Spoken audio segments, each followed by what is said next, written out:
Hello guys, welcome back to my YouTube channel. मेरा नाम है अनीश और आप देख रहे हैं डेली डूड्स। तो गाइज, आपका मेरे यूट्यूब चैनल पर बहुत बहुत स्वागत है। आप मेरे पीछे देख सकते हैं इस तरह के दो बड़े बड़े जार रखे हुए हैं, जिसमें कि एक ख़ास तरह का लिक्विड है जो कि आपके प्लांट्स के लिए समझ लीजिए कि एक रामबाण है।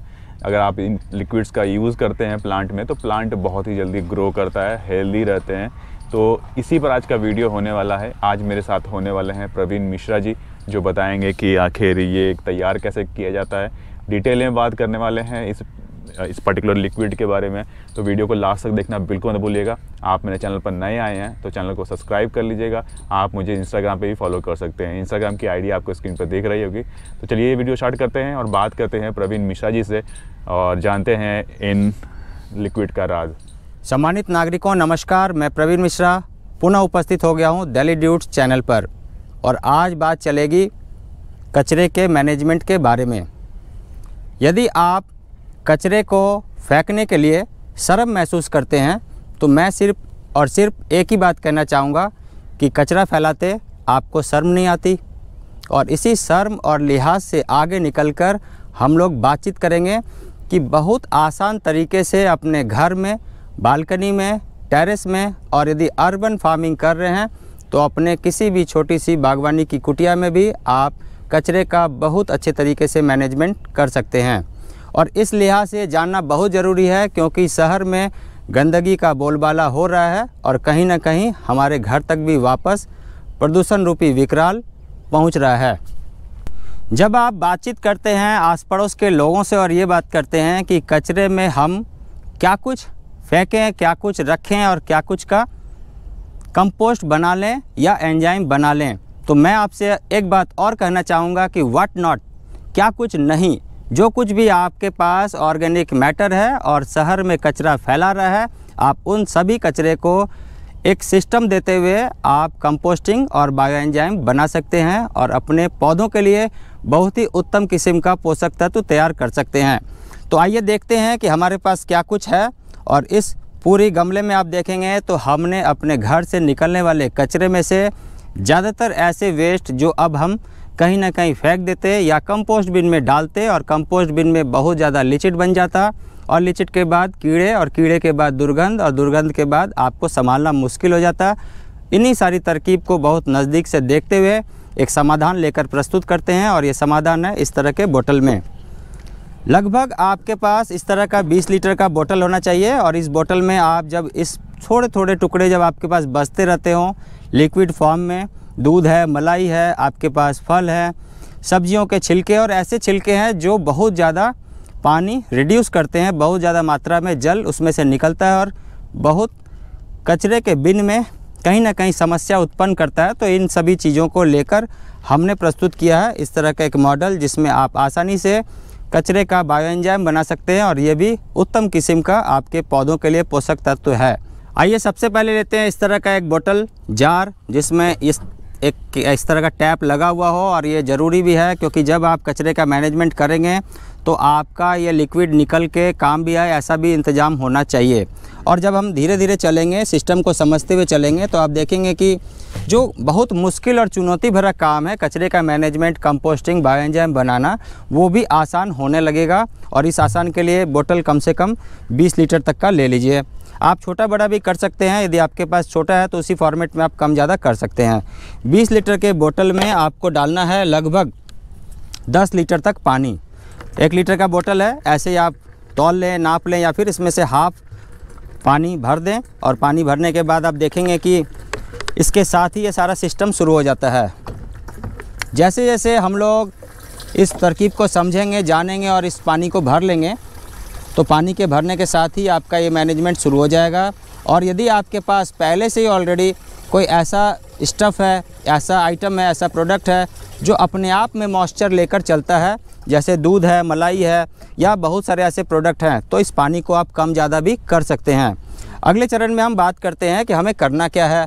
अगले चरण में बातचीत चलेगी कि आपके घर में किचन में एक छोटा सा इस तरह का एक गमला ले लीजिए और इस गमले में जो भी आपके पास ऑर्गेनिकली डिकम्पोज करने के साधन हैं उन साधन को एक जगह जमा कर दीजिए और जो आप कंपोस्ट बिन में नहीं डाल सकते हैं वही साधन आप यहाँ पर जुटाते हुए, इनमें जमा करते हुए आपको डाल देना है।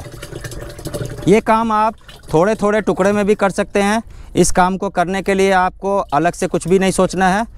आपके पास यदि 100 ग्राम है, 50 ग्राम है और आज का कुछ बच गया है तो ये भी आप कर सकते हैं। मिला देने के बाद अब आपको लेना है आगे इसको चलाने की तरकीब, और उसी पर मैं बातचीत करता हूँ। किचन में ये बिन रखना ज़रूरी है, क्योंकि आप बार बार यदि छत पे जाएंगे, छत से किचन पे आएंगे तो आपकी थकावट होगी। तो आप इस तरह से बिन का मैनेजमेंट आप घर में कर लीजिए। और इसके बाद आपको डालना है गुड़ का पानी। अच्छा, हाँ, ये गुड़ का पानी है। हाँ, गुड़ का पानी है। लगभग गुड़ का पानी आपको 1 किलो तक डाल देना है। ठीक है। आप लिक्विड बना के भी रख सकते हैं, पहले से गुड़ का इंतज़ाम कर लीजिए। बोतल में बनाकर मेल्ट हो जाने पर भी आप इसमें ऐड कर सकते हैं। गुड़ यदि नहीं डालेंगे तो ये फ्रेगमेंट होना बहुत टफ हो जाएगा, मुश्किल होगा, टाइम ज़्यादा लगेगा। अच्छा। गुड़ का पानी यदि आप डाल देते हैं तो ये बहुत ही आसानी से मेल्ट होकर सिस्टम में आ जाएगा और ये फॉर्मेट कर जाएगा। इसके साथ ही यदि आपके पास पुराना कोई बायोएंजाइम पहले से बना हुआ है तो वो भी आप डाल सकते हैं। ये बायोएंजाइम ज़्यादा से ज़्यादा अभी आपको डालना है तो आप 50 ml तक डाल सकते हैं, जिससे कि और ज़्यादा तेज़ी आ जाएगी और जल्दी से सिस्टम काम करना शुरू कर लेगा। इस चरण में आप देखेंगे तो यहाँ पर इनको मिलाना ज़रूरी है, और मिलाया कैसे जाएगा इसके बारे में भी बातचीत चलेगी। इस तरह से आपको क्लॉकवाइज घुमाना है, ज़्यादा भी मेहनत नहीं करना है। कभी कभी आपको 2 दिन 4 दिन के बाद टाइम मिल गया तो आप ऐसे इसको घुमा दीजिए। यदि एक बार में जस्ट बहुत दिन तक स्थिर हो गया तो इसमें सिस्टम स्लो हो जाएगा। तो ज़रूरी है कि आप एक बार 2 बार इसमें वीक में घुमा दीजिए, चला दीजिए। और ये क्लॉकवाइज घुमाना है, ऐसे क्लॉकवाइज घुमाना है तो ये ज़्यादा अच्छा होगा। इसके साथ ही अब बातचीत चलेगी कि आपका ये सिस्टम कैसे काम करता है। जब ये पूरा भर गया, जैसे कि आप ये देख रहे हैं, इस भरने के बाद से आपको लगभग 2 महीने के लिए छोड़ देना है।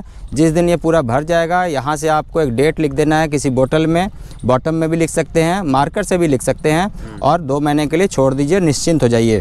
ठीक है।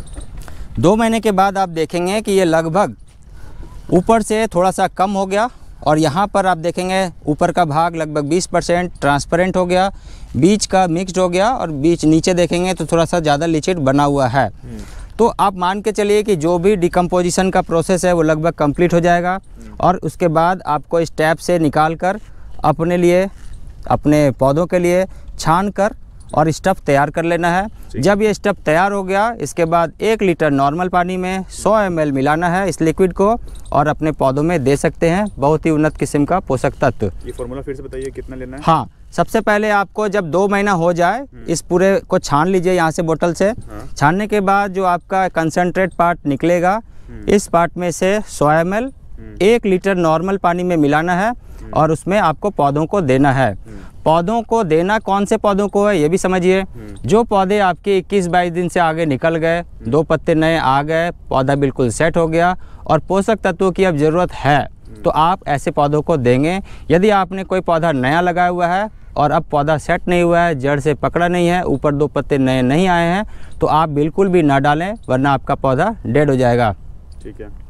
इन सारी तरकीब में से एक परेशानी ये भी आएगी कि क्या ये सिस्टम कैसे काम करता है।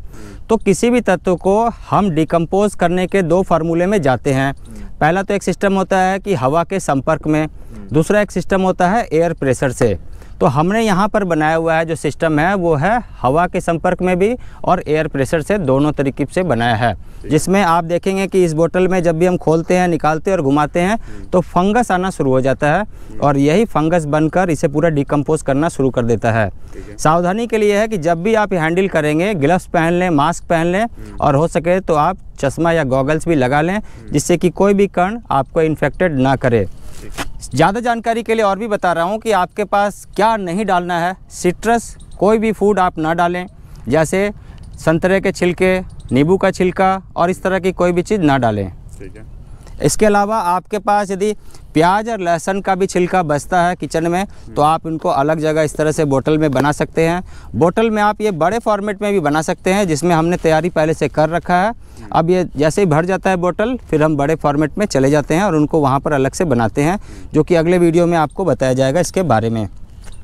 Thank you so much sir. घर से निकलने वाले कचरे को जब सड़क पर जाने से रोकेंगे तो हमारा शहर कचरा मुक्त हो जाएगा, और यही सारी चुनौती जब आपके समक्ष यक्ष प्रश्न बनकर आते रहता है तो हम समाधान लेकर दिल्ली ड्यूट्स में उपस्थित होते रहते हैं। आप सभी का बहुत धन्यवाद। पुनः मिलेंगे नई जानकारी के साथ, तब तक बहुत ध्यान से रहिएगा। Thank you very much, take care, नमस्कार। नमस्कार। तो गाइज़ अगर आपको ऑनलाइन ट्रेनिंग वगैरह लेनी है तो वो भी आप ले सकते हैं। प्रवीण मिश्रा जी ऑनलाइन ट्रेनिंग भी देते हैं। तो आज के लिए बस इतना रखते हैं। आपको और आने वाले टाइम में डिटेल वीडियोस आने वाले हैं प्रवीण मिश्रा जी के, जो कि आपको बहुत सारा नॉलेज शेयर करेंगे वो। तो आज के लिए बस इतना रखते हैं और फिर मिलते हैं बहुत ही जल्दी नेक्स्ट वीडियो में। तब तक के लिए टेक केयर, नमस्कार।